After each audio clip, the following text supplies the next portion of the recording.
We like to call ourselves rosé rock occasionally. Rosé rock? Yeah, sleep folk. Sleep folk. That's good. Music to procreate to and study to. Yeah, these are the things that we describe our music as. Like nobody's working out to Penny and Sparrow. Like at least to the best of our knowledge, nobody's getting a good pump while they listen Unless to Finch. your workout is a stroll.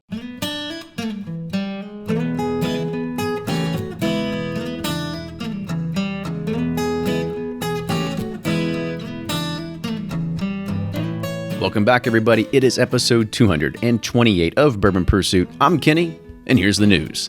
The dates for the Kentucky Bourbon Festival 2020 have been announced. It will take place on September 16th through September 20th of 2020. The festival, which draws novice and experienced bourbon lovers to Bardstown, Kentucky every year, will celebrate the storied history of distilling America's native spirit during National Bourbon Heritage Month. Tickets for the Kentucky Bourbon Festival will be made available for purchase during the summer, so make sure you continue to visit Kentucky Bourbon Festival at kybourbonfestival.com to stay up to date on all the latest festival happenings and developments. Now for some Pursuit Series news. Episode 15 is now hitting retail shelves across the state of Kentucky. If you're interested in getting a bottle, pay attention, because here's the small list of stores that our distributor gave us so you can go out and find your own. Westport Whiskey and Wine, The Party Source, Go Big Blue Liquors, Depth's Fine Wine, Ernie Spirits, Blind Pig Bourbon Market, The Brown Hotel, and The Brown Barrel. We appreciate all the support if you're going out there and buying a bottle, and we hope to bring more here in the future as well. Now, it's a sad day in the bourbon world, because Blake from Bourboner.com has announced that he's retiring his Pappy release map. It's something that many people around the country, including myself, used over the years to kind of know when Pappy was going to be hitting in my state. And Blake, he puts it all out there in his latest article that it's time to stop because there's a rare chance that you'll ever get it. And if you do, the odds are you are not going to be paying MSRP. He also kind of throws a quick jab in there saying that Sazerac really isn't doing anything to prevent counterfeits, nor are they doing anything to stop stores or distributors from playing this game. And you can read more about this in his article within our show notes. Now for today's podcast, I met Andy and Kyle, the guys that are behind the band of Penny and Sparrow for the first time back at the 2019 Forecastle Music Festival in Louisville, Kentucky. I won't ruin the beginning of the podcast for you, but besides being great musicians and also being incredibly funny, these guys are also really into bourbon. And I'm going to anticipate that after you listen to the stories that these two have to tell about their life on the road, their creation process, and, of course, their love for bourbon, you're going to become a fan as well. Now, it's time for Joe to tell us a little bit about barrel craft spirits, and then you've got Fred Minnick with Above the Char. Hi, this is Joe from Barrel Craft Spirits. We're always trying to push the envelope of blending whiskey in America. Find out more at barrelbourbon.com. I'm Fred Minnick, and this is Above the Char. We're coming up on the holidays. What a wonderful time of year. You have your family and your friends together, and you crack open the cork. You pour a little bourbon in your glass. You sip by the fire. It's so magical. It's so wonderful. I absolutely love the holidays. But here's the kicker of it all, is that it is not easy to buy bourbon for people anymore. For God's sakes, I'm trying to figure out what to get some of my friends who I always get bourbon, and they get everything already. So here's my recommendations for what to buy your friends who are bourbon fans. Come down to Kentucky or find someone who's in Kentucky and buy private barrel selections. I mean, truly and honestly, those are the best possible gifts that you can get because they are unique. They are unique to that particular store. And if you don't know what a private barrel selection is, it's when a liquor store or a club goes to the distillery and they actually select a barrel of bourbon that is bottled specifically for them. You'll see their sticker on it. And then when you give that as a gift to somebody, you can tell them, that's one of only 75 or 200 bottles of that bourbon. And when that bottle's gone, you'll never have any of it again. And in fact, you don't have to go to Kentucky. You'll find that whether it's a Total Wine or a local liquor store in your market or a big chain like Kroger, you'll find that there are excellent private barrel selections there. Just walk up to the cash register and say, hey, Do you have any private barrel picks? And if they look at you like you're crazy, you know you're in the wrong store. So hopefully by now, if you're listening to this podcast, you've already found your bourbon store. And if you don't have your bourbon store, just ask us in the comments where you should be shopping. And that's this week's Above the Char. Hey, if you have an idea for Above the Char, hit me up on Twitter or Instagram. Hey, even my YouTube, just search my name, Fred Minnick. Until next week, cheers. Welcome back to the episode of Bourbon Pursuit, the official podcast of Bourbon. Kenny here today, just in the basement recording studio, but this is going to be an opportunity that we rarely get. I mean, it's an opportunity where we are trying to find new guests that are able to bring a new dynamic to the podcast. You know, we've had WWE superstars on before, and today we're going to have a music artist on that many of you have maybe heard of, and if not, you're going to learn more about them today. But I kind of want to tell a quick story of how we all kind of got connected here. So, you know, we're starting to get involved with a lot of more music festivals and, Forecastle, Bourbon and Beyond, and so on and so forth. And when you do that, you get put on a media list. And with the media list, you kind of get spammed with a lot of band managers and PR people, and it's usually pretty generic. Sometimes it'll say like, hey, and then there'll be like a variable that says like $ insert name here, and it says like, you got to meet these people. They're great. You can see them on stage at this time, and let me know if you want a chance to have them on your podcast or have them on your, maybe in your newspaper or article, because they don't really tailor it. It's just, just something generic that goes out. But, shout out to Joe. Joe's the PR manager for Penny and Sparrow.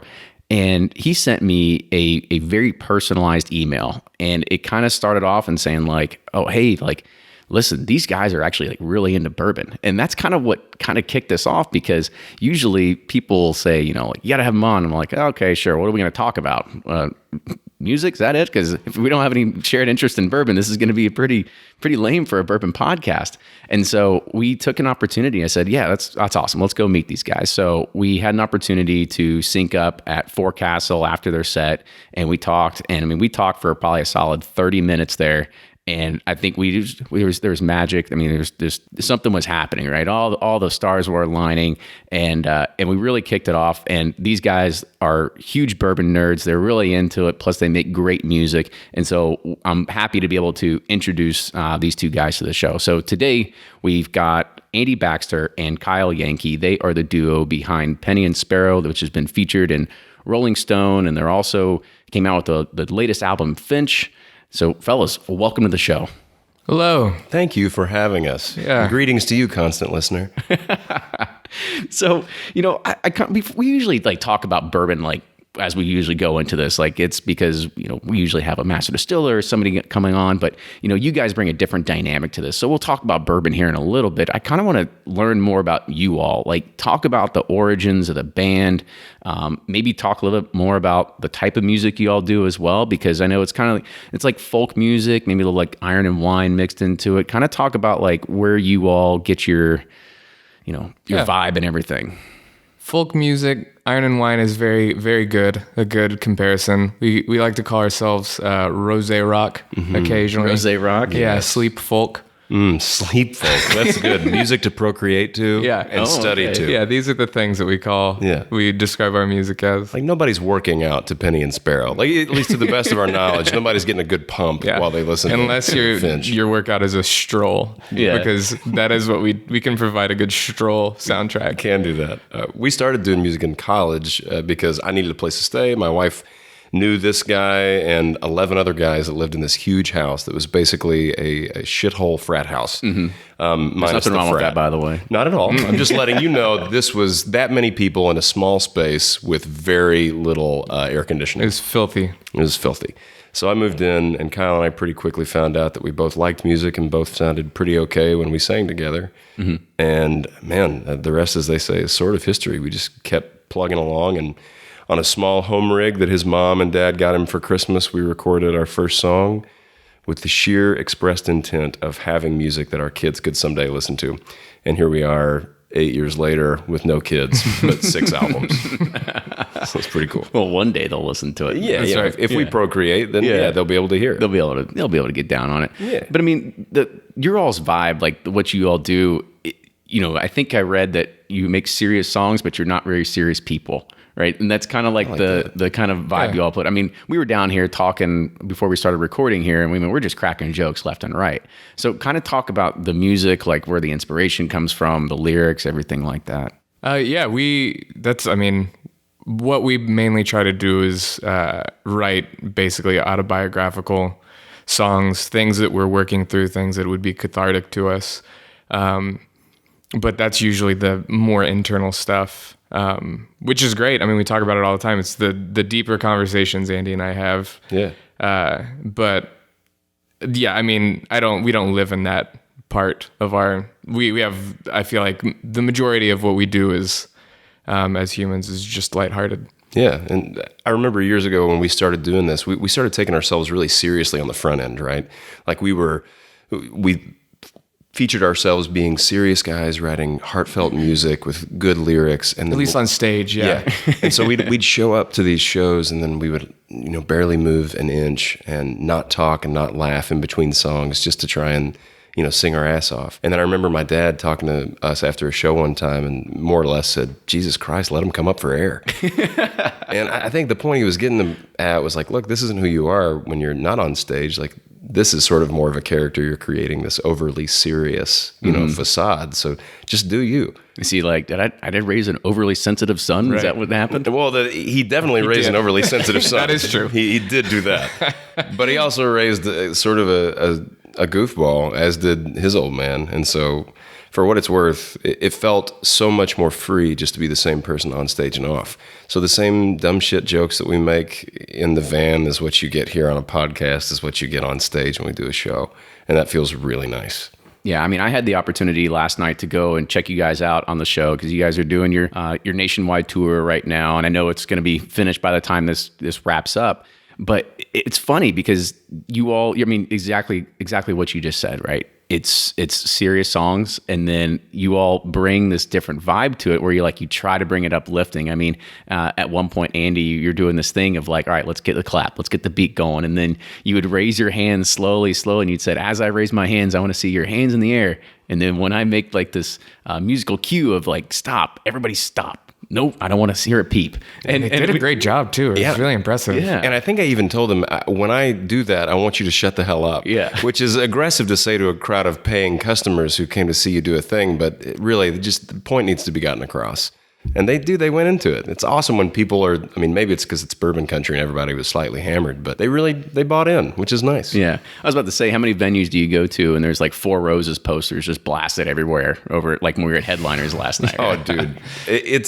This is a different chunk of the country, okay? Like, people here get the brown water and they're down with it, as are we. But I feel like we had 3 gifted bottles to us last night, and they were all good. Oh, really? Yeah, they were all nice. We had an Eagle Rare. We had a Woodford Double Oak. I'm forgetting one from another distillery. But we got gifted these bottles, and it was like, man, it pays to play in Louisville. Yeah. It's so good.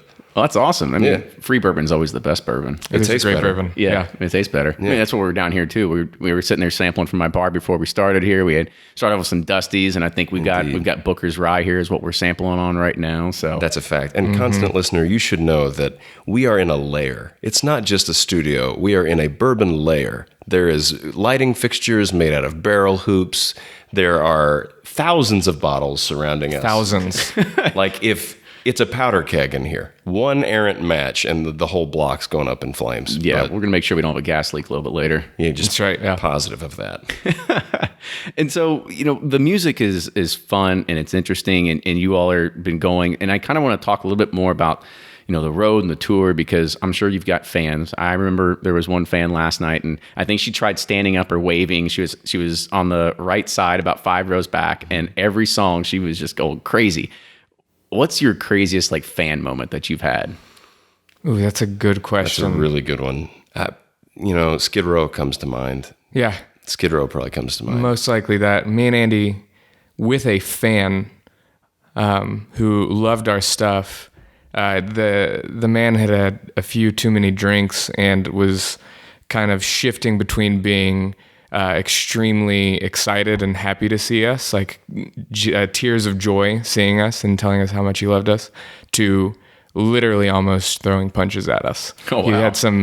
He had some just Jekyll and Hyde going on while we were there. Oh, he was a psychopath. It was, And he shall remain nameless, but he went by, well, actually, this is not on his birth certificate, so I think it's safe to say this. He introduced himself as Junk. That was his name. his name. Yeah. So rule number 1, Yeah. don't be friends with anybody named Junk. Sure. Yeah. But Junk, like Kyle said, met us with tears in his eyes saying, I'm so glad we got you here. I'm so glad we got you. You're going to show him. You're going to show him. And saying a lot of nonsensical, like, what the hell does this guy mean? So Kyle and I... Like basically consoling him while he was meeting us, which was really sweet. We were like, it's okay. We're here. We're here. Thank you. So we're also glad to be here. Thank you for, this is a gig, right? We can still play. Yeah. And he then proceeds to, basically ask us a really basic question, like, how far was the drive today? And he's slurring all over himself. And as Kyle goes to answer the question, Let's just act it out. yeah, let's just do a little role play. Yeah. Okay, we're used to this. Yeah. Okay, I'll be Junk, you be you. Okay. Hey, Kyle, how long was the drive today?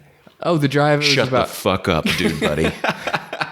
So the important parts of that interaction, Dude buddy. Dude buddy. That's it. You took away the took away. That's the most important thing that you could garner from that story is that he said, "Shut the fuck up, dude buddy." And we have ever since used dude buddy as the perfect, hey, screw off statement to call somebody. And that was with a fan. So I don't really know what to do with that other than, hey, thanks, Junk. I'm glad you exist in this weird world of ours. But no crying outrage like on stage when y'all are up there, and he was just cool, calm, and collected in his seat. Oh no, not there at were all. there were some crying outrages. He kept screaming out the phrase "make 'em wonder" over and over, which we still to this day are not sure what he meant by that. But we're doing our best still, Junk. If you're listening to this, we are trying to make them wonder Every night. Yeah, every night. I think that's the new lyric to our new title to a new song is what it's got to be. Right? Yeah, it's totally true. Met a man named Junk and Skid Row, and we're gonna make him wonder. We're gonna make them wonder. Here we are, 8 years later, still making them wonder. Oh man, that's fantastic. And so I guess we'll kind of shift a little bit, and we'll kind of talk about bourbon. So kind of talk about your all story with bourbon. Like, where were you introduced to it? How did you kind of get into it? Because, Kyle, I know last time we talked that, you're part of like Andy, next time we talk, you're part of like the hunting party now. Like you're out searching for bottles and stuff. So I think we both got started, I guess, similar in time. Our manager, Paul, is a big collector of bourbon, and he's got this thing called the Steel Speakeasy, which is really rad. And he was the one who showed us for the first time, like, hey, here's the really nice stuff. You've had a lot of the shitty stuff. Let's try some really good things. And I'm going to talk you through some of the taste notes, some of the flavor profiles, just some of them. Get your feet wet a little bit. And I took to it really fast, really enjoy it, as does Kyle. And for me, one of the things that keeps me sane on the road is hunting for two things: rare books and bourbon. So I'll go to liquor stores just along the highway as I'm driving in the van, or use bookstores. And it's just really neat once you've been introduced to how big this world is, how big the world of dusty hunting is, how big the world of rare bottle hunting is, and raffles are, like the secondary market. When you get invited into that and you see how crazy it is, but also, the community family aspect of people tagging you in a thing because they know you like Booker's 25th anniversary, or they know you've always wanted to find a Booker's Rye bottle, and so they tag you in one they think's a decent price in the secondary market. This world's huge, man. And so once we got our feet wet into it, it was sort of snowballed from there. And now I'm a moderate alcoholic, and I really like bourbon a whole lot. So that's where it started. moderate's good. Yeah, moderate alcoholic. Moderate is good. Moderate is good. As long as you just don't go over that edge, right? That's all you need to worry about. Yeah. Do you think, like, Kyle, early on when we were down in the Speakeasy, were you overwhelmed a bit when we were like down there with 1,500 bottles? No, because you and Paul are my Sherpas. You guys tell me everything I need to know about bourbon. I love that answer. Yeah. Thank you. I felt comfortable, calm. You made me wonder down there. That's how I wanted your first experience Yeah. to be. Was I tender and affectionate? Tender, yeah. Oh, I'm You're so very glad. loving. That's how. Listener. That's how your first time should be. I would take a sip, and he would loving. whisper the notes Yes. of the bourbon into my ear, Yes. and then give me a soft, gentle kiss on the cheek after each one. God, it's hot. I'm And so glad I did that. I didn't know why you added that in. 124 proof. Tannins. Man, we just fell in love with it pretty early on, and now it's on the rider every night. It feels neat to be able to try local stuff when we go by. I love baby distilleries. I've got like this massive affection for seeing someone, knowing that the craft took so many years to make. Like there are these people who got their buddies together, started a small distillery, and all of a sudden they're like putting juice in barrels, and they have to wait. It's a waiting game, and they hope, and their fingers are crossed. And so when good stuff comes out of that, I know that for me, it's inspiring because I know what it's like to crock-pot a creative idea and wait for it. And that hoping is part of the thing that you're doing, whether it be making music or making booze. Like, you just have a hope. You really desire to make a good thing. You put everything into it that you can, knowledge, know-how, expertise, advice from other people, and then you sit and you wait and you hope. And I have a lot of value for that, which is one of the things I think I'm drawn to bourbon about. And baby distilleries, because I think that that's hard to do, and it's risky as shit, man. Oh yeah, and that's cool to me. I love that. Well, Andy, I mean, kind of talk about more about what was there like one bourbon or anything like that got you kicked or hooked on it or anything like that? Like there's a oh yeah. So kind of talk about what that was. It was Booker's for sure. It's my favorite to this day. I mean, the way that I always, when people ask us, our answer is the same. We both love Booker's. And my usual response, depending on who I'm talking to with why I love it so much, is A, the nostalgic pull of it being the first fancy bottle that someone bought me, like the first fancy-ish bottle. And being blown away by how spicy it was. And I tell them the reason why it's my favorite is that it's a bourbon you can have three ways. It's 3 bourbons in one bottle.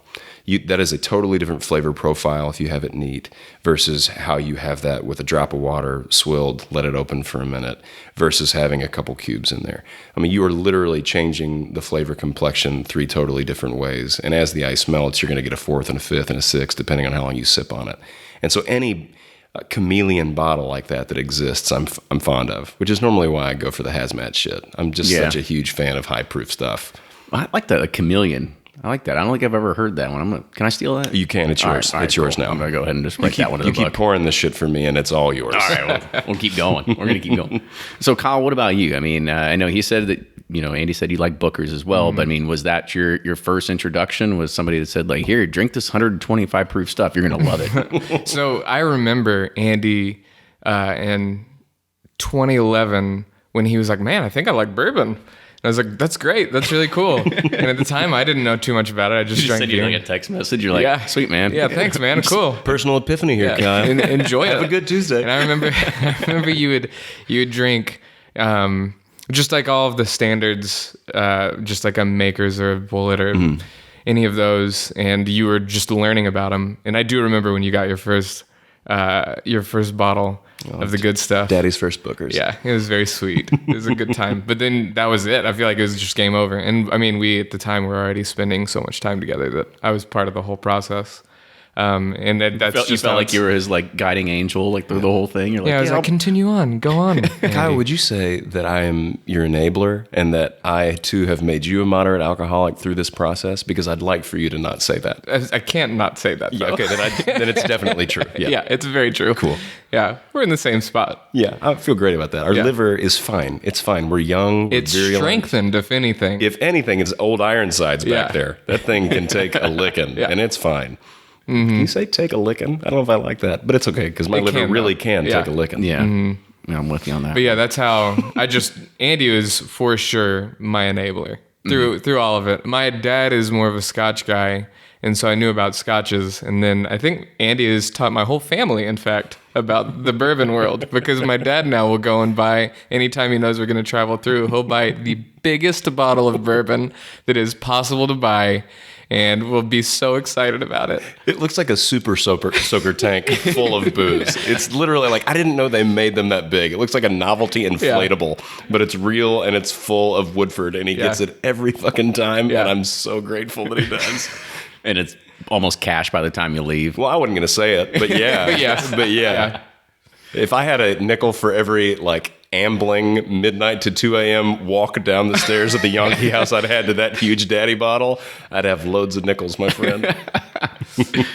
So kind of talk about more of your all's camaraderie, because, you grew up together or went to school together in Austin, but you don't live on Austin together anymore, correct? You guys are separated by a state now, something like that. Yeah. This last time I talked. So kind of talk about like how that all works. The band, the friendship, everything. Yeah. When you talk about the band, I'll talk about the friendship. All right. So which one do we start with actually? Let's go friendship, then you do Friendship, the that recording makes part. sense, yeah. Okay. So I don't think that friends, in fact, I know this, friends don't spend as much time around each other normally as Kyle and I do. I've lived with Kyle in 3 different homes, both as a married individual, me, my wife, he, his wife, and another buddy and his wife all lived in this house in Austin in this communal type setup where we would be gone on the road and our wives and friends all got to always share meals together. And so we lived in married housing together. We lived on the road in various hotels. We lived in San Antonio in a house together. We have lived together in college. So much time has been spent with this human. And over that time, you learn a few things, not only about each other, but you learn about how to have interpersonal relationships better, right? Like you learn, like the amount of mercy extended and mercy received and hard conversations had and celebrations and things to be mourned and births and funerals and everything that we've had as a friend group is so much higher than most people have, just out of sheer proximity. We live together, we work together, we have slept in the same La Quinta bed more times than any friends have ever done before, at least to the best of my knowledge. And when we were recording back in the day, we would sleep on couches just head to toe on like one individual couch. that was a fact. We've Yeah, done and this. we didn't enjoy that one was not as quite Speak for enjoyable. yourself. Yeah, I was about to say, somebody enjoyed it. Somebody enjoyed it. And that somebody is a me. But yeah, we just, with the sheer amount of time that we spent together, I feel like not only is this my best friend, but there's something deeper than that. It's something that's close enough to be kin, and it comes out of hard-fought years and time spent. There's no substitute for time spent, ever. There's no sub for it.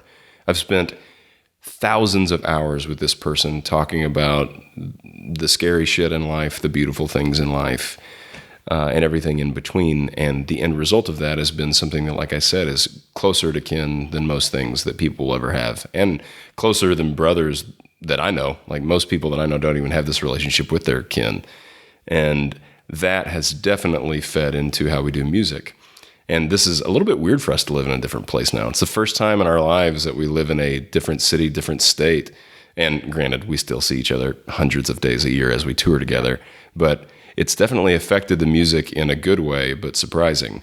Which brings me to the next phase, the music. Kyle, what would you say our friendship is when it comes to music and its creation? Yeah, well, me and Andy, we hate each other, so we have to be separated by at least by at least 2 to 3 states. It's a real Simon and Garfunkel thing right now. So Andy, we both moved to Alabama for a season, and Andy fell in love with it. I also loved it, but wanted to come home to family, wanted to be back in Texas. So I moved back, and so to record, we wanted to stay home just because it's a lot of travel if we don't. And so we've just learned how we each have our own little individual studios that we go to. We record with our buddy Chris Jacoby in San Antonio. Andy goes and records with Chris Bethay. We each have our own individual Chris's that we record in their studios. Chris Square, get on the phone. That's Yeah. right. My Chris over here, his Chris over there. It's perfect. And we just do our method. I do a lot of the melody. Andy does a lot of the lyrics. And when it comes time to record, we just do our own individual thing and kind of just mash it all together and see what works. And technology allows it. It's a pretty crazy thing now. Oh, sweet. It's not so hard. Yeah. Sweet, sweet internet. We couldn't stream it. Who knows where we'd be here? That's Who right. knows, man? What was it? I think who was it that opened for you all last night? Caroline Spence. Caroline Spence. She had a really funny kind of like opening to one of her songs and saying like, "Oh, I've got like a couple million downloads on Spotify with this one song. It's amazing that my parents have figured out how to use Spotify." That's so great. That's Good job, perfect. Caroline. That is a solid joke, Caroline Spence. Yeah. Love that. So who's the messy one between you two? Me. No, we're both pretty messy, I would say. You're very sweet to say so. I think we can both be tidy when necessary, but I think Kyle would probably because he's more form and function, like he would never ask me to pack up the van. What I do, and I've learned it now, I've learned this about myself and it's fine. I am not efficient in a lot of movements. And so I look at Kyle and I'm like, Kyle, if you will please do this? will you do it and then teach me so that I can now know how to do this? Do it your way. Yeah. Spatial reasoning, I did not score very high on. I knew lots of synonyms, but I did not know how to put the blocks in the right order so that they would fit neatly into a van. He does.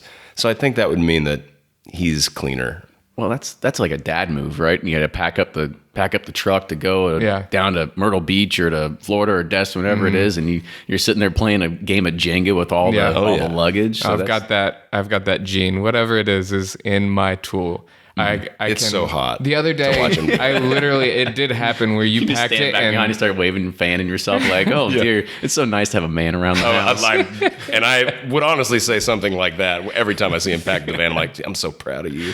And he packed the van the other day and the doors wouldn't shut. And he was like he was just feebly trying to shut both of the doors. You didn't have to say feebly. Well, it That was not nice. But it was. We're just calling it what it is. I'm painting a picture for the podcast listeners. That's here. fair. That's fair. And I think I literally pushed you out of the way. It was like, I got this.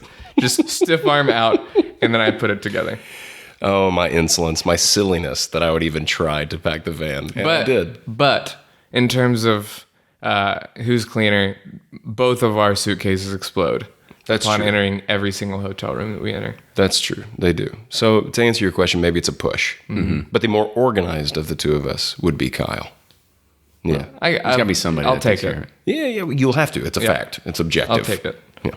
So when you're on the road, are you all constantly talking to each other, or is like one person napping while somebody else is driving, or is it, you said like you've talked about everything deep and everything humorous, or is that what driving on the road is like for y'all? So the last 4 days before we got to Louisville, we had 4 days of 6-hour drive days each. So within those 6 hours, there can still be 2 hours of talking and a good 2-hour nap, and then 2 hours of just looking at your phone or whatever else you want to do, or just staring off into the distance. Yeah. And that's about what happens each time, is just a mix of all of those. And whoever is in the driver's seat gets the aux cord and gets to choose what we're listening to. What are you listening to on the road? Got a good system. Well, I mean, it's almost guaranteed. You're going to see a few things. With Ryan, our tour manager, you're going to get a steady diet of pop divas. Mm-hmm. You're going to hear Lover by Taylor Swift over and over again. Then you're going to hear him switch over to Noah Gunderson's Lover, that whole album on repeat. And then some Shania Twain Some will get Shania mixed in there. will weasel in. When Kyle's in the seat recently, it's been a lot of R&B. R&B, Yeah. huh? Mm-hmm. Yeah, I can't listen to anything but it right now, which is it's fun. Some slow moving Just kind of some gets you in the slow mood, jams. or is it Yeah, that's what I'm looking making for. you miss home a little bit? Is that what Always, it's doing? yeah. oh yeah. Man, Andy What are you just- alluding to? I didn't quite. It was just you could look at Andy as much as you can, but it's like, after a while you're just like, all right, I miss home a little bit. Yeah, now. I Listen, get it. Listen to the R&B stuff. I get it, man. It's nice. It does. That's been on the docket for him for a while now. Mm-hmm. So it'll probably bleed into the next record somehow. But Yeah. For me, it's guaranteed. I will sit in the front seat, probably be quiet for like 20 minutes, and then put on my Stephen King audiobook or Stephen King podcast, and they will both look at me, smirk a little bit, and put their headphones in. Such is life, man. Such is life. So you're a podcast listener, right? So the Stephen King stuff. So you're not a fan of just like listening to whatever is happening, going around as you're driving then? No, not so much for me. Yeah. I think I'm going to let him have his Stephen King. Though I'm sure he's a beautiful human, Stephen King, and I hope to meet him one day. Oh, but please. I just haven't read his books yet. Well, I'm not a book reader either, but I can listen to a book. Totally. That's like why they invented movies. Like, why would you read a book if you? Yeah, we made it past this, Yeah, didn't we? it's like, You why would I guys- sit down with a book for a month when I can get finished in an hour and a half? Yeah. You guys. And see, the I'm problem- about to lose my shit on y'all, and I don't want to do it. The problem here I don't wanna is do it. Andy's a fast reader, and so he doesn't get that. He can finish a book in a few hours, and that's where he finds enjoyment in it still. Where I've been reading the same book this whole tour, and I think it's like 150 pages. Oh God, and like it's half of them are pictures, right? Yeah, it's actually full. It's a pictures. Shel Silverstein, Yeah. and it's a really good novel. He's gonna love it when he finishes. Yeah, it. it's I could barely finish a Goosebumps novel anymore, right? Oh, man. choose your own adventure. Sweet, Yeah. sweet R.L. Stein. How I love you. So, I'll kind of shift it a little bit back to bourbon real quick before we start losing listeners talking about just random stuff here. So, kind of talk about, have you all visited the trail, coming to Louisville, coming to Kentucky? Like, have you been to distilleries? Like, is there something around there that kind of fascinates you? As the saying goes, Portland is weird. Perhaps it's something in the water. It turns out that there might be some truth to that. The Oregon capital's primary water source is supplied by the Bull Run watershed. It's also the key ingredient in one of the city's most popular watering holes, Bull Run Distillery. The Bull Run watershed is a very unique water source. It's protected by an act of Congress back in the 1870s, and the city's fathers got their hands on a beautiful lake up in the Cascade Mountains, and it's been that way since the 1870s. It used to flow through wooden pipes by gravity to Portland. It's that water that gives Bull Run Distillery's products its distinct character. 2 bottles are being featured in Rack House Whiskey Club's next box. Rack House Whiskey Club, it's a Whiskey of the Month club, and they're on a mission to uncover the best flavors and stories that craft distilleries across the U.S. have to offer. Rack House ships out 2 of their featured distilleries' finest bottles, along with some cool merchandise in a box delivered to your door every 2 months. Go to rackhousewhiskeyclub.com to check it out and try some Bull Run for yourself. Use code PURSUIT for $25 off your first box. 291 Colorado Whiskey aims to create a one-of-a-kind, bold and beautiful Colorado whiskey. Rugged, refined, rebellious. Owner and founding distiller Michael Myers built the original still from copper photogravure plates, which he used to create enduring photographic scenes from Western landscapes to the Chrysler Building. On September 11th, 2011, 10 years after 9/11 changed his life and the lives of so many others, he pulled the first whiskey off that still, building a future in whiskey off his passion for photography. What defines 291 Colorado Whiskey is its spirit. Passion permeates every sip. Find a bottle near you at 291coloradowhiskey.com. Write it like you stole it, drink it like you own it. Live fast and drink responsibly. Have you been to distilleries? Like, is there something around there that kind of fascinates you? Andy, I see you getting ready to jump into it. Yeah, So. I have been. For my 30th birthday, which is 4 years ago now, I went, my good friend in Florence drove us down, went to the Bourbon Trail, saw a few distilleries, saw Bullet, Buffalo Trace, and one more that is eluding me right now. Can't remember. But I got to see a lot of the stuff behind the scenes in terms of, like, I didn't know about Diageo and Orphan Barrel stuff and how it was involved with Bullet and all that stuff. It was my first time ever being behind the door. That was my first experience, was the Bullet one. And then I went to Buffalo Trace, which sort of felt like the Cadillac for me. It was lovely. Never seen a rick house, never been inside one before. I was the perfect target for the guy that sits down and watches the video in Buffalo Trace and was just like, oh man, just full geek boner, and loved it so much. And I'm sitting like asking questions of the tour guide. I'm that guy. I was really loving it. And like, man, again, if I lived nearer to here, I would do it so much more often, because it's such a cool thing, man. I know that there are other worlds as big as this in the booze world. Like, I know the world of sommeliers and wine is huge. And if you want to go to, you've got favorite vintners and favorite years and all that's famous. And maybe sometime that'll be a thing that I get into. But right now, this is like the second most passionate affinity that I have is bourbon. Mm-hmm. And I love that. And Stephen King's a good number one to have. It is a pretty good number one. Yeah. Again, selfish plug, listener out there. If you know Stephen, please connect him with my people. Thank you. Hey, will you tell me, can you show your sommelier skills with this bourbon? With what we're having? Oh, yeah. Well, I mean, let's put you to the test. I can tell you how I would describe it. I want the listener to hear what I go through, what I get to go through. Hello and welcome to Andy's Bourbon Tasting Hour. This is, imagine you're in my ear. Yeah, if you switch to binaural, take the left earphone out, put it back in, put the right one in. I'm all around you. What I'm drinking today, friend, is Booker's Rye. This was the first fancy bottle I ever bought for myself. My wife was furious. I found it in Texas, right outside of Lower Greenville. And here it comes to me via the Bourbon Pursuit podcast and his willingness to share his nice booze. On the nose, astringent rye, smoky, very sourish in my opinion, which I love very much rye. But this drink's more like a bourbon, very spicy, It stays in the back of your throat, right above the tongue, just lingers there for much longer than it would. The burning taste that you'll get with anything high proof in Booker's is always there and always present. But this, even though it's rye and astringent, in my mind, still has a sweetness that is not normally present in rye whiskeys for me that I love, which is why I would compare it to a bourbon.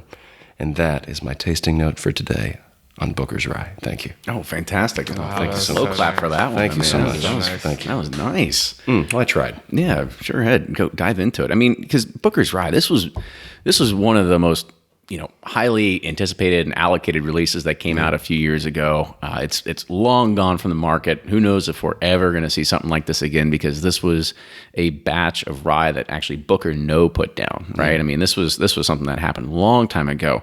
But what was it that kind of got you into the hunting scene, Andy? Like, what got you into trying to find rare bottles or anything like that? I think it was the first time that Paul described to me how few of these get made and the stories behind them. Like you just alluded to the fact that if I remember right, and please correct me if I'm wrong, but Booker when he was there in like his latter years, this was the only project that outlasted in terms of his actual life. This was post-mortem released. Absolutely. But he had his actual hands on the mash bill, on the creation process on the front end.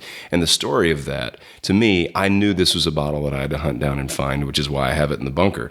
Because Booker's has got that nostalgic pull for me. It was the first thing that made me fall in love with bourbon. I collect as many of their offerings as I possibly can. The best juice I've ever had in my life is Booker's 25th anniversary. And so for me, hunting began with this bottle, which is pretty cool that we're having it in this podcast. But the first time I ever remember bouncing over to multiple different liquor stores when I knew it was release week for this, and I was just hoping, and I was so green, like didn't have a fucking clue. I'm literally walking to places like, "Do you have it?" Yeah, and they're like, I would get laughed at so hard.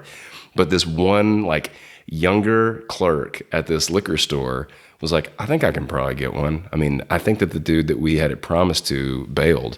And it was just a little too high of a price point for him at the time. And I was like, I'll do it. Mm-hmm. And again, wife was none too pleased until I explained, like, I'm not going to do this all the time. We don't have the cash for it. But I saved up my money from the road. We're good. And I don't know, it feels really cool to say that it began a love for hunting Dusties later on when I learned what they were. Finding out old distilleries that I occasionally can find on the secondary market that people sell. And I don't know, man. Where do you go for this? Like, how do you hunt? Yeah, that's a good question. I mean, like, I would say that you're in a decent position. I wish, or should I say, you probably wish maybe when you had started doing this like 6, 7, 8 years ago, when you were on the road. When you were on the road, that was prime opportunity way back then, right? Because even back in 2013, 2012 timeframe, the stores were still littered back then. They couldn't sell the stuff. Sure. Until 2014 hit, 2015, then everything just was scarce. It was just a ghost town in some of these liquor stores to find allocated bourbon. So kind of talk about your story there. Well, the hunt for me, like it begins not on the secondary market. For the most part, I love going to hole in the wall along the road, hole in the wall, seemingly dilapidated liquor stores and checking behind the front rack. And what I mean by that is I've had incredible luck in and around smaller towns in Alabama, checking package stores and looking at old, like literally they'll put the new version of Wild Turkey 101 in the front. And then if you look behind, you may be lucky enough to see, like you can tell cork difference, you can tell label difference. And I've found at least 6 bottles of Austin Nichols Wild Turkey that way, just from looking in the back. And that just means that nobody goes into that package store and buys Wild Turkey. They had to buy it to get the new label to keep their rep happy or whatever.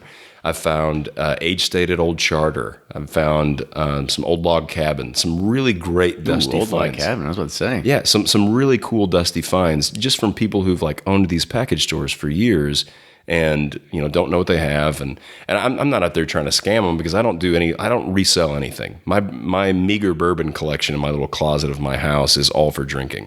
I wanted to have specific bottles set aside for specific purposes in my life. When a buddy has a kid, we're going to open up birthday bourbon. When there's a death in the family and I want to celebrate the life that has been extinguished, I want to open up the Booker's offering. I want to open up the Dusty of the Bottle and Bond Beam that I have from the 60s.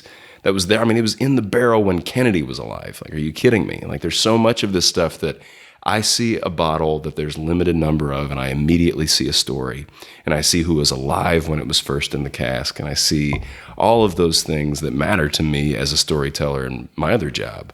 And so admittedly, I wax nostalgic and poetic on everything in my life, and I've done that full frontal with bourbon, and I'm very pleased with it. It just makes the hunt so much easier because it makes it something fun to do. And so the secondary market's like the last stop. The last stop if I'm like, I really want a thing, but I know that there's no chance I'm going to be able to find it in the wild. But for a person who hasn't done that, what does that even look like, the secondary market? Secondary market's tough, man. Sometimes you get invited to private Facebooks and lots of stuff, but you've got people online that'll buy a bottle for X number of dollars, and then they will take that MSRP and they will multiply it by $1,000 million and then say, yes, you can have this MSRP bottle of $170 for the meager pricing of $1,200. Got it. And it's brutal. But to be honest with you, and this is just being really blunt, and whether this gets me castrated by bourbon fans or not, there are times where the juice is worth the squeeze. The story of the bottle and me never being able to get access to that bottle outside of this really jacked up price on the secondary market is worth it. Like I'm saving up for the sheer fact that someday I'll be able to get a bottle of Booker's 25 for probably $850 now. I think $600 was a couple years ago. But is that about right? Yeah, he's pretty much on point around there. So, so looking at that, I'm like, okay, I want that. And is the story and the amount of times and dinners that I'll be able to have that with and back porch conversations, is it worth that? And the answer is of course. Of course it is, to me. And that's not for everybody, but if you spread out that price point over the amount of time and stories that I'll be able to have it on it, then yeah, it's worth it. So there you go. So if you're a listener out there, you're a fan of these guys, you got a Booker's 25th laying around. There it is. There might be a private concert you could have in your backyard for a bottle. Who knows? I'll rub your back. There's lots of stuff. There's a lot of ways this can go. So, I mean, so Kyle, I'll ask you. So when you're all on the road and Andy's driving or you're driving or whatever, does Andy see like a rundown liquor store? He's like, Kyle, pull it over. We got to go. 100%. Yeah, we both do because I know that's what he digs. So I'll see one and I'll be like, is this a good looking one? We need to stop here.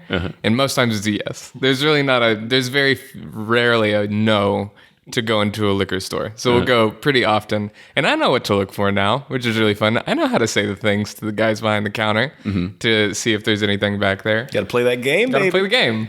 And I'm in it now, which is nice. But I know that whatever we find, whatever the bounty is, we'll go to Sir Baxter, which is great. And then I'll get a couple pulls off it every once in a while. Pro tip for you hunters out there, just one. I won't spoil all of the tricks, but one. A really great way to get in good with a local liquor store that sells fancy bottles is before you let them answer upon asking if they have that Midwinter Night's Dram or whatever really cool bottle you're looking for, you immediately say, before you let them talk, after you've said, do you have this? Do you have anything in the back? You say, also, if you do have it, we'll open it right here, right now, and we'll each have a pour. And that is a great way to immediately be like, I have seen people turn on a dime when they were gonna tell me no. And then I'm like, is it worth it for me to like have a pour of this stuff right now with the owner, then buy the bottle from him? Yeah, because it does two things in one thing. You get to try the juice. You get to try the juice with a friend who also probably loves bourbon because he's selling the stuff, he peddles it. And then you're probably going to get future offers or future looks because that guy knows that you give a shit. Because then you're not going to resell an open bottle. Like for him, I find it for most people, I find that disarming because they know that I'm not in this to make cash. I'm in this because I love the juice and I love the story and I really want that bottle to open up and drink in my house. It'll get open eventually. Might as well now. Yeah, right? Exactly. Might as well make it happen. Mm-hmm. So take that and run with it, listener. So even with the famdom that you have, anything like that, nothing's free coming your way. I mean, I talk about bourbon all the time, and hell, I get samples sent to me, but for the most part, nobody's sitting here sending me allocated bourbon. But even in the music world, nobody's like, hey, I got all those bookers in the back waiting for you guys, right? We've had occasional offers. Yeah. Occasional offers of people that are kind enough that want to bring us bottles. And we get gifted because they know that we dig it. We get gifted a fair amount of booze on the road, which we love, by the way. Which is amazing. Please continue. So keep doing really, really great. Really love that. It's a good trend. Yeah. Let's keep that rolling. At the end of every tour, we do a bourbon lottery because we'll have a decent amount that we've both accrued by ourselves and that we've accrued from gifts from people. And so we'll get to the end of a tour or a leg of tour, and we just go one for one. We like rock, paper, scissors, who goes first, and we go one for one. And First captain, second captain. Yeah. And usually those bottles we still share, but we just keep in our house and get to slowly sip on. But we're both at each other's houses enough that like we basically are choosing which ones we want to have a little bit more of. Yeah. Which is really He can great. drink anything at my house. Yeah. And whenever I'm over at his house, if he's got bourbon, I'm drinking that too. And so it's literally like, it's a first captain, second captain. And the only way that he's not going to get it is if he doesn't show up in time for me to finish the bottle. You gotta hurry. Yep. So I guess the way to get in good graces, you got to feed these guys bourbon. Yeah. You guys are bourbon geeks at the end of the day, which is awesome. And I think that's one of the main reasons why we'd love to have you on here is because I don't think there's a whole lot of people we could go and talk to that are musicians out there that could have this level of conversation with us as well. Because, you know, like you all you're in the trenches too, right? You're out there, you're hunting, you're driving, you're looking for stuff, and you know what to look for, right?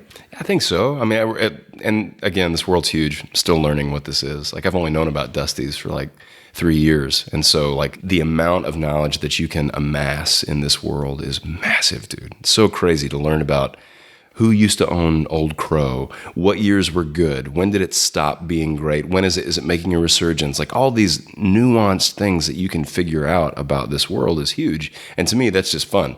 That's just a fun thing to start to study. And it's changing really quickly. Yeah. Like especially with some of the smaller distilleries around the nation that are happening. I feel like there's more to know than ever, it seems like. Yeah. It's just an exciting time to be somebody who loves this stuff. Yeah. So if I remember correctly, last night, Andy, when you were on stage, you were drinking bourbon. That's weren't a you? fact. Yeah. That's a So I fact. mean, you were drinking bourbon between the songs. Like you had, I think you had a pour with some rocks in it or something like that. I did. Yeah. Well, and we were both gifted. We were gifted some Old Forester on stage, and before is that what that was? Yeah, and we had Eagle Rare in the cup. Eagle Rare walking onto stage. We had a good amount of bourbon last night just from people bringing us a random pour, which was great. How did fans get to know that you all were into bourbon?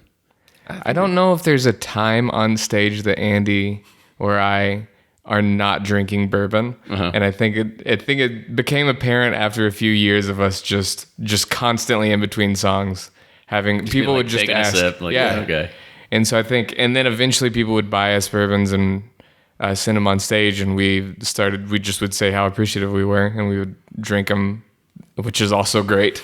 And that on top of just talking about it, whether it's social media or random on interview stage. questions, like print interviews. When they ask, I mean, again, like I said, it's like second most touted affinity in myself. And so when it comes to both of us being asked on interviews, what are you into?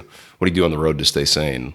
Aside from drinking, we don't drink to stay sane. Yeah. But It's complicated. That's a complicated answer. But in all seriousness, when people ask us what we're into, like it's one of the earliest things we can talk about. Like, we like drinking bourbon, we like collecting it, we like trying new stuff, local distilleries, we like all that. It's a natural overflow of something that's already cool that we have loved for years. And so when people caught on to that, we are very grateful that they have decided to say like, oh, cool, this is a way that I can say, hey, I like your music. It's given me a lot of solace. I've appreciated all the moments that have, like music, your music has been a part of our life for a few years now, and we'd like to give back.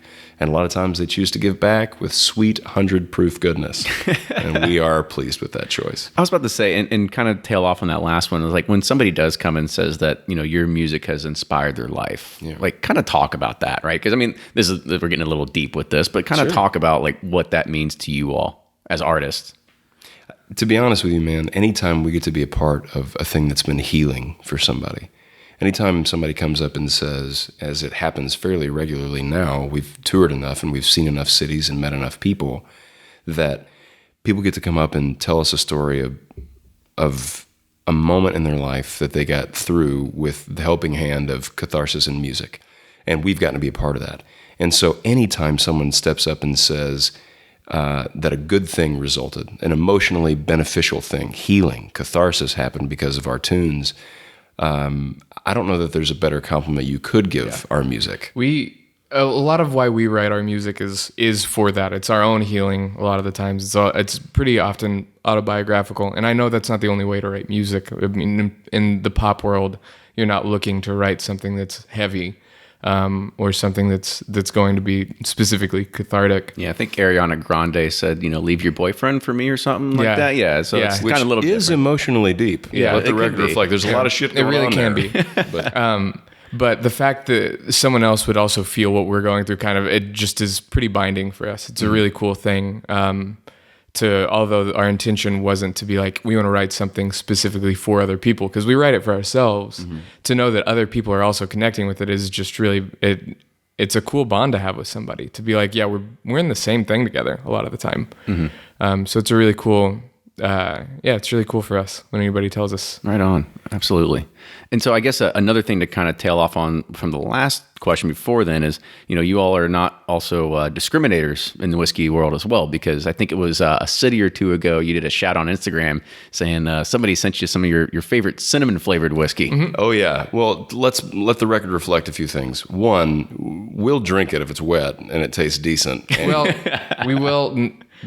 we will say the honey whiskeys, we had too many bad experiences in college. Can't do it. So if it's honey infused, Can't do it, man. Yeah, Just not stay that it's away. bad to like. I've just been objectively. hurt. Been hurt before. I can't. basically I what can't it do it. is. It's very triggering. I get like American honey shell shock, and it's no good. But for the most part, if it's wet and curiously tasty enough to try, we'll do it. And somebody sent, for whatever reason, we didn't talk about it. I think we did talk about it. I think we just mentioned it on a whim. Did you? I don't think remember. so. I don't remember doing that. Sometimes you just are talking on stage, and That's fair. We could have rambled and Yeah. said something about Fireball, but like 4 shots of Fireball appeared. Oh, gosh. And 4 shots later, like we were like crossing arms on stage and like newlywed couple shooting Fireball. And then they flirted forgetting with us words. online. And Yeah. it was great. It was such a cute did see that. interaction. yeah, Fireball reached out to us. It was really great. We never responded to him. We need to. Oh, I flirted back. Don't worry. did? They're Yeah. sending us a care package. They are? I don't know what's in it. There you go. I have no idea what's in the thing. I hope it's just a huge fucking beach ball with Fireball on the side that we have We'd also take it. Yeah, I'd be like, ooh, sounds great. I think because last night you were talking about like, trying to figure out how do you get sponsorships? And you're like, what do these guys actually stand for? Now I think you figured out what you all stand for, right? Totally. Fireball. Yeah, well, honestly, it's like, bring us your strange. If you could say like, what's your thesis statement for how you want to like rope in your sponsors? It'd be like, who's strange out there? Who wants to do something really weird? Because we're into that. That's great for us. We gave a random shout out to White Claw in great hopes that they'd flirt back with us. We don't even know to what end. We're not asking for anything. It's just like, what will they say if we I start? kind of also just want to pit White Claw against Fireball. See That's what happens. storm of the century, Yeah. baby. Yeah. Say, going for the highest bidder. Go That's on. right. Go Vie on. for our affections. Yeah. We don't care. Be it cinnamon potpourri whiskey or if it be this sweet black cherry Seltzer White Claw. vodka, yeah. Seltzer vodka. There you go. You'll start wearing like Fireball jerseys on stage now, like when you're going out there. Like, yeah. no, it's okay. We didn't sell out. We didn't sell 10 out. out of 10 would do it, but I would only do it if they didn't pay us money. I'd be like, yeah. I'm not getting paid for this. Just want the leather jacket. I just want this jacket because I think it's dope. I guess one more thing about the band that I want to ask too, because I don't think we ever talked about it back in Forecast when we first met, is the name Penny and Sparrow. Like, where did the name originate from, and how did y'all come up with it? So when we were roommates, we had one other roommate in our room, and it was way too crowded for all three of us. It was basically bed dresser, bed dresser, bed dresser. And he was an author or a writer, and he wrote under the pen name of Penny and Sparrow. And when we were getting started, we used to just go by sports teams because why not? Nothing was really official for us. So anytime we would play a show, we would be like, hey, we're the Utah Jazz. Happy to be here. Hey, we're the Dallas Cowboys. And by show, he means like when Not a somebody show. in the community was like, hey, we've got a fundraiser and there's going to be like 13 need people here. somebody And to we just play. need somebody to play Matchbox 20 covers in the And we were background like, for oh, we 3 can do hours. that? We're like, oh, we know Rob Thomas. And so we did that a lot, and we would Yeah. go by sports teams. So we go by sports teams, and eventually we did one that was paid, albeit not very much money. We were paid, and so they came up to us and basically were like, hey, you can't be a sports team anymore. This is making me look bad. Please don't make me look bad. Will you please just pick anything that's not Utah Jazz? Yeah. And so our roommate, who went by Penny and Sparrow, we just asked them, we're like, hey, can we just use your name? And then anything we do in this room, we'll do under the guise of Penny and Sparrow. And that's where it just kind of stuck. We just kept it, and here we are. Years later. Dude, when we picked that name, when we saddled ourselves with that, we didn't think that this was going to be where we would be, 7 years later. Yeah. If we did, we would be the Utah Jazz. Hell yeah, man. Oh, what a great name that would have been. Yeah. But we picked it. Somebody be Karl Malone as their middle name over Oh here. my God, Stockton and Malone, baby. Amazing. NBA Jam Tournament Edition all day. We just get to wear jerseys on stage all the time. What were we thinking? We had to go all serious. Anyway, no use crying over spilled milk. Yeah, I know. We can't do it. We have this name. Yeah, we got to move on. It's gotta time to stick move on. with it. Yeah. But yeah, man, we didn't think it was going to be a thing. We thought that, because like the idea of making it, that's a sliding scale, subjective and weird anyway. Like, we get to do music full time, and we've gotten to do it full time for a number of years now, which is a crazy fact that we're crazy grateful for. But we didn't expect that. Like, we weren't looking at that when we picked this band name. And I'm not even saying it would have been different had we looked at each other and been like, we're going to make it, Kyle. You and me, man, to the top, baby. But like, maybe we would have picked that name, or maybe we would have considered it a totally different avenue. But honestly, part of what I feel in my chest is just happy to be here. Can't believe this is still happening. So glad. I mean, was there a turning moment or something where you're all like, oh, this is real? Like, what was like that gig or that venue or that whatever it was, when something like turned, you're like, oh, I can quit working, or I can quit doing, I can just focus on music all the time. Like, what was that moment for y'all? That's tough, man. Like, a singular moment eludes me, like, because it feels so built upon brick after brick after brick of next steps. And every career is different in the music world. Like, it's all different fingerprints. So it's hard to really decide, like, to say that that's how it works for every single person. Yeah. Like, some people might have a moment. But Yeah, I feel there's like it's- the meteoric talents of like you mentioned earlier, like, we love Ariana Grande, and like, there's the meteoric talent of this human who's so good, who can dance on the heads of pins, has a whistle register, and before she's 26 can have this unbelievably gigantic career because, I mean, she's got the goods for it. And then that's so many people's story. I mean, not a lot of people, but some people have that. Other people have sort of what we've had, which is, honestly, man, it's been this weird, crazy, slow building block trajectory upward where more and more people tell their friends about our music, and that's made enough money for us to make the next record, and then make the next record, and get a little bit more notoriety. And a few more people know who we are. A few more people start listening. And it's felt like a really beautiful mixture of creative and blue collar.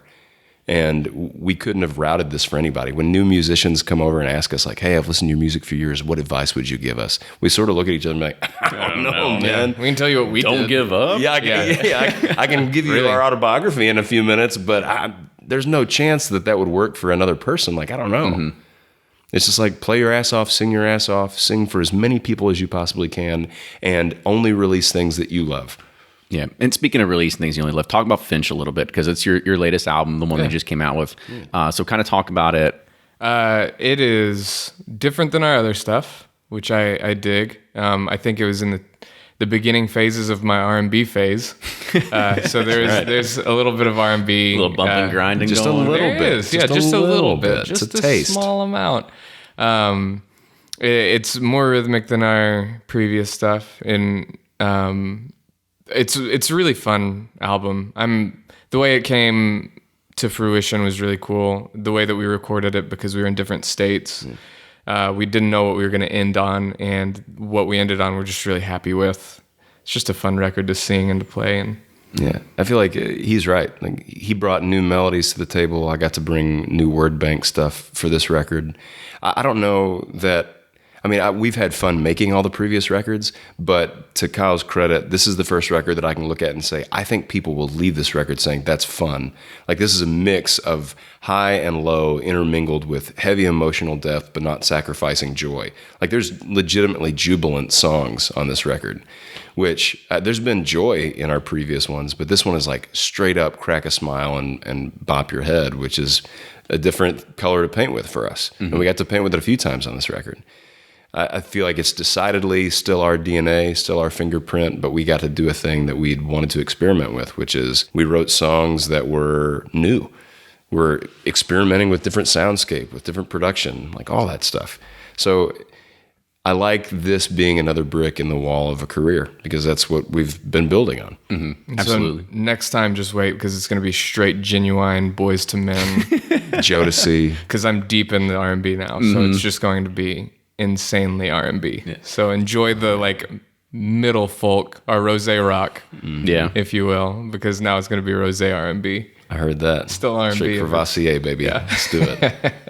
So, as we kind of like tail off on this, I think I talked to Joe and we said we could probably use a soundbite here on the podcast too. Yeah. But there was also one song that when you talked about it last night, you're like, this is our fastest song, right? The newest one on Finch, right? It's kind of a little more upbeat, something like that. So just blisteringly quick. The name's escaping me. It's like, Don't Want to Be Without You. Don't Want to Be Without You. That's it.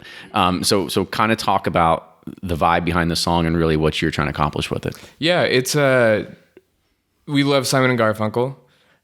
We love Paul Simon wrote an album, Graceland, that is really unique and out there. And between those two, Graceland album and just everything Simon and Garfunkel, we realized that we wanted to do a song similar to either that or like Cecilia from Simon and Garfunkel. And I also looked at our previous work and just realized for us to change and evolve, we wanted to start the foray into faster, funner music. And this was just kind of our first attempt at it. And so we basically just got bourbon drunk, I think. And you don't have to think it was a fact. Is that what it was? That's what we got. That is what we got. Yeah. We had a reference track, which is sort of like anybody who's a musician knows that when they go in, they may have a certain song that inspired them, or like production wise, they're like, I'd really like to have some of this DNA in this track. And for us, I feel like it's akin, if not cousins, with the song Cecilia by Simon and Garfunkel, which to me is this really intense, emotional song with a lot of depth and a lot of angst and sadness all wrapped up in really jubilant package. Like it's so happy, so vibrant, so full of life, so rhythmic. And all of that is him talking about like, you ruined me. Cecilia, you ruined me. Like you are the object of my affection and you have decimated my heart. And so all of that is wrapped up in this like package. A smiley rhythm. And so for us, we were like, man, what would it be like to write a reincarnation love song where you looked at somebody and said, every iteration of you that you ever will become or have been, I'm into. And so before the next life, before you pick what you're going to be, just tell me so that when I'm done, I can pick the same thing. And so I wanted to write something of that much affection, that much emotionally enamored devotion in a really smiley track. And we did it. Yeah, I think it's a home run. I think everybody loves it. I mean, even last night, people were digging it. So, I mean, it's one of my wife's favorite tracks on the new album too. Nice. So, yes. All right. So, keep it up. I mean, whatever you all are doing, keep drinking bourbon and keep writing songs. Definitely will. Oh, check to both. Yeah. So, we're going to kind of wrap it up from here. So, make sure that you follow Penny and Sparrow. They're on all the social medias, Instagram, Twitter, probably a Facebook official page too, right? I'm sure we got that. Yeah, everything. We don't have a TikTok yet. No TikTok. Sorry, guys. I heard that's what's up now. We need to get on that. What about Snapchat? Can they find you on Snapchat? No, we can't. We're not on Snapchat. It's too much effort. There's so many things. I know. Yeah, it's just like I'll probably fool around with some TikTok. Ask us about 3 a.m. after this Louisville trip and be like, we on TikTok now, baby? Give me one more bourbon pour and we'll download the app today. We might do it after this, for sure. So make sure you go follow them on all the socials. Make sure you go check out Finch. Check it on any streaming service. They've got albums coming out. Talk about it as well, because I know we're leading up into Christmas time. Kind of talk about that too. Yeah, we made a Christmas album a few years ago called Christmas Songs, quite apropos. And this will be the first year that it's always been able to stream since we released it a few years ago, but we're pressing it to vinyl. And so... and it's not too many. So it's limited, so you got to go snag one if you want one. But yeah. Just like bourbon. They'll be on just like bourbon. Yeah. This is your bourbon hunt. It is our Christmas album on vinyl. So go get it. If you want one, we'd like that. Awesome. Well, fantastic, guys. Thank you again for coming on the show today. Understanding your story, your connection with bourbon. I think it really connects with our fans too. And hopefully we made some new Penny and Sparrow fans out there as well. Man, thanks so much for having us, brother. It's awesome. Absolutely. And so follow these guys on social media. Follow us, Bourbon Pursuit, Facebook, Twitter, and Instagram. We don't have an album, but you already know you're already subscribing to us on podcasts. So maybe one day there'll be a vinyl. Absolutely. Who knows? Gosh, that'd be terrible to listen to. A bunch of guys talking about bourbon on vinyl. Who knows? Into it. There's a market. Always could be. Always could be. So with that, we're going to play you out with Don't Want to Be Without You. Cheers, everybody, and we'll see you next week. Say word if we reincarnate, and whatever God said, it's your turn for choosing. Would you rather come back, be born in a circle, see the oldest garden, the crescent is fertile? Or would you prefer to see life underwater, only knowing oceans have hundreds of daughters? There's a part of hope that is sown in this theory. Give me any species and keep yourself near me. Take it easy, I don't wanna be without you. If you start over, can I read your mind? Anything you become